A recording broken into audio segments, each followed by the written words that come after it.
Hey, what's up, y'all? And of course, welcome to another alternative factuals video. Today we're going to be talking about something very interesting, for the most part. I'm going to be actually talking about House of X Powers of 10 kind of comics and potentially them using that as a way to introduce the mutants into the MCU, mostly because I love the House of X right now because it's really killing it right now. Johnathan Hickman, sir, you are a god. But before I dive into any details and kind of break down this kind of theory that I kind of saw online, as well as I'm going to cultivate a little bit, please be sure to like, share, and of course subscribe. Leave your comments down below. Let me know what you think. Let me know what you're feeling. And without further ado, let's kind of dive into this. Okay, so if you're reading House of X or Powers of 10, oh my Jesus, you just, I'm pretty sure you would agree that this is amazing. This is one of the most well-written comics ever. Like I said, Johnathan Hickman, you are a god amongst men. But before that, all right, I want to discuss this because this is very interesting in a lot of ways. It's not very strange for Marvel to change their comics to kind of go with the whole MCU situation, as well as it's not very uncommon for Marvel to take very specific plot lines and different aspects of storytelling from the comics and put them inside of the MCU. Now obviously there are several films that were affected by the comics, as well as the comics being affected by the films, and there's a couple of things that you can definitely say that was affected by the films and vice versa, like Guardians of the Galaxy, the original I guess Avengers roster that we saw in 2012 was affected by the comics in some way, shape, or form. They actually affected each other. The Defenders comics definitely took a hit in terms of the type of team that they used for the Defenders show that was on Netflix. The personality of Iron Man, Malekith the Accursed, just Phil Coulson himself was, someone who affected the comics, where they created a whole comic line surrounding him and his character and all that stuff. So this is stuff that's not unheard of, where, the comics can have a heavy influence, especially newer comics, especially since they have the X-Men back. Of course, they would kind of use some of the source material that they have and kind of bring them into the MCU with that information for the same reason, simply because they, they kind of cut the X-Men out because, they didn't want to give them more content to create X-Men movies, and obviously Dark Phoenix kind of trash completely, but whatever. Ultimately, these comics and these TV shows, movies, whatever like that, they have a heavy effect on each other, and I think House of X has possibly given us a reason, or given us the method in which the MCU could create or bring in the mutant race as a whole. But I'm going to dive into a little bit of the premise behind the House of X story. But basically the House of X story is a situation where the mutants have established some sort of validity in the world when it comes to they have an island called Krakoa, basically an island that's dedicated solely for mutants. Whether you're good, evil, bad, whatever, doesn't matter. This is their island, and this is a place also where Charles Xavier and Magneto, they've come together, they've kind of band together to kind of prevent this future that Moira McTaggart has kind of been experiencing through her previous past lives. So in the recent comics, Moira McTaggart has usually been just someone who was very cool with Charles Xavier, someone who was not, necessarily a mutant or classified as a mutant. Well, Johnathan Hickman came back and retconned that and said she had lived several lives, and her goal was to prevent a particular timeline from taking place due to the nature of how mankind interacts with mutants and their fears of mutants. And House of X is basically her, I think her 11th life, her 10th life, one of the two, but basically one of her lives in which she finally kind of figured out, or at least it seems like she's kind of figured out what's going on, what to do, and how to prevent these events from happening. So you have Charles Xavier working together, you have Magneto working together, you have Emma Frost, you have everyone coming together in a singular island, and they kind of form their own sovereign nation called Krakoa.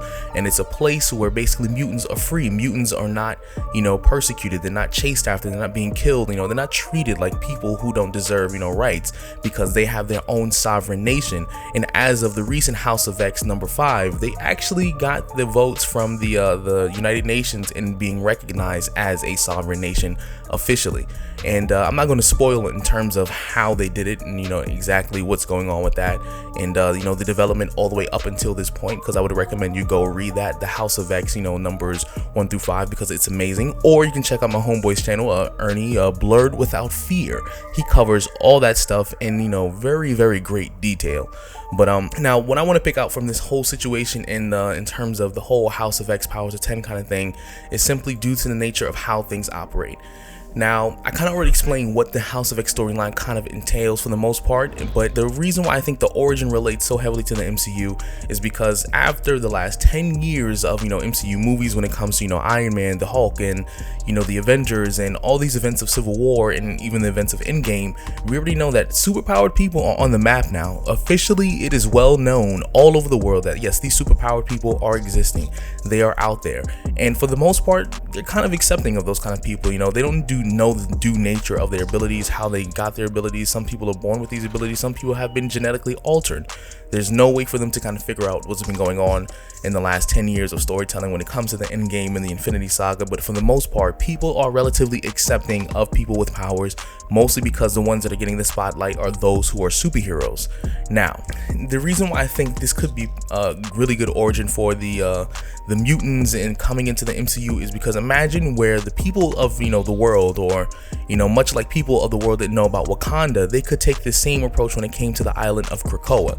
Basically, this island containing a bunch of mutants, and then them having their own sovereign nation, or basically an unofficial sovereign nation where most people did not know it existed, the same way how most people didn't know Wakanda existed. Most people didn't know Wakanda was so advanced. For the most part, people didn't know too much about Wakanda. The same can be applied for the island of Krakoa. Maybe they thought like it wasn't really a place where a lot of people lived, or maybe they thought it was deserted. Regardless, Krakoa can be an island in which a lot of these mutants came from, and where a lot of these mutants lived most of their lives. And due to the events of Endgame, they can possibly be introduced into the main line of storytelling when it comes to the MCU and future films going into phase 4, 5, 6, whatever, however long they decide to do this. Now, the events surrounding the House of X story is what makes this kind of also a very interesting situation, mostly because, yes, even though it's about the mutants kind of obtaining power when it comes to the comics, very much so it can still be something very similar where the mutants have been kind of isolated off into the world on this island of Krakoa, and then because of the events of Endgame, because obviously they live on the planet Earth, so they were affected by the snap. Ultimately, they would have no choice to kind of make themselves known in order for them to be able to prepare for future events where possibly another Thanos level threat can come along or anything of that nature, and then them trying to be legitimate in the eyes of the people. And due to the nature of how some mutants look and how some mutants may come off to other people who are regular, they're going to have a hard time being accepted by the general world, because some people might register them as a threat because obviously they just seen a whole bunch of aliens come from space and basically kill a whole bunch of people, destroy a whole bunch of property. And some of these people, like Nightcrawler, or maybe even Mystique's regular form, they look like as if they would be aliens. Nebula's blue and her sister is green, Gamora. So I'm just like, these aliens come from space, and then also some of these mutants look like some of those aliens. So some people will be very hesitant just simply due to the nature on how they look, how their abilities work, and so on and so forth. So a lot of this could be used as a way to introduce them into the MCU, because they're like, hey, these people don't look like us. We don't know who they are. We've never heard of them before.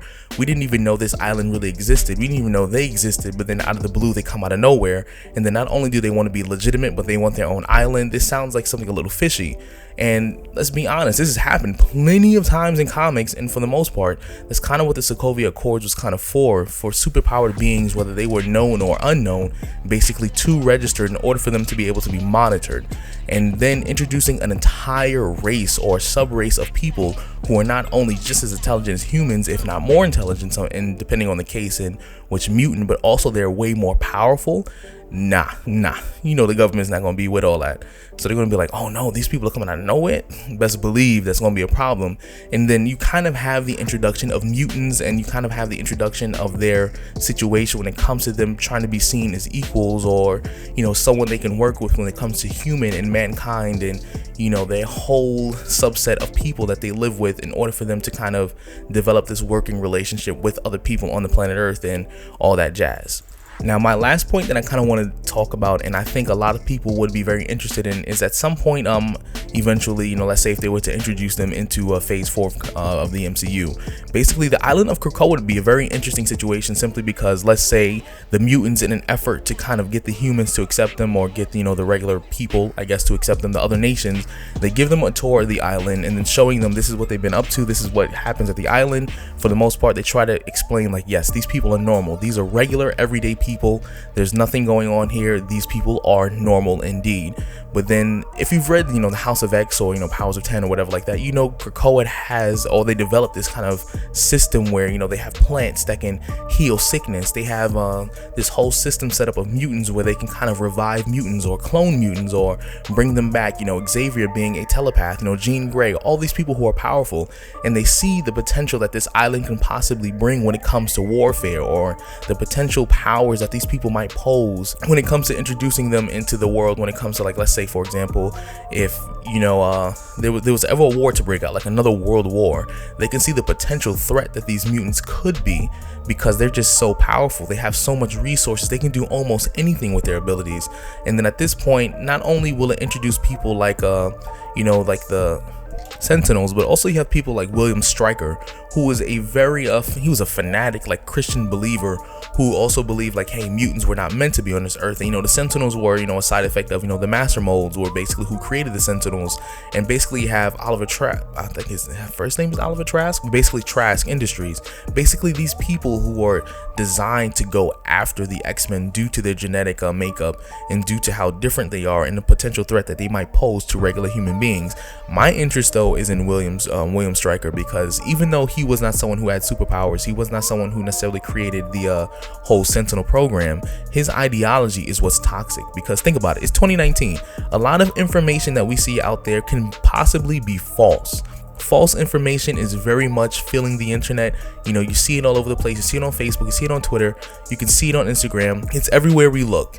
Now imagine someone who is filling up the internet with all this rhetoric, saying that yes, mutants are bad, mutants are evil, mutants are people that should not be around. He's literally filling up the internet with this negative kind of propaganda of what mutants could do to you, and basically amassing people to his cause just due to the nature of his tongue. Basically what he says, the things that he kind of puts out there in the air, and then he can pose a potential threat more than anyone else just due to the nature of how much problem he is when it comes to speaking and bringing people to his cause, and how convincing he is in terms of the points that he has made and coming across to the regular everyday person.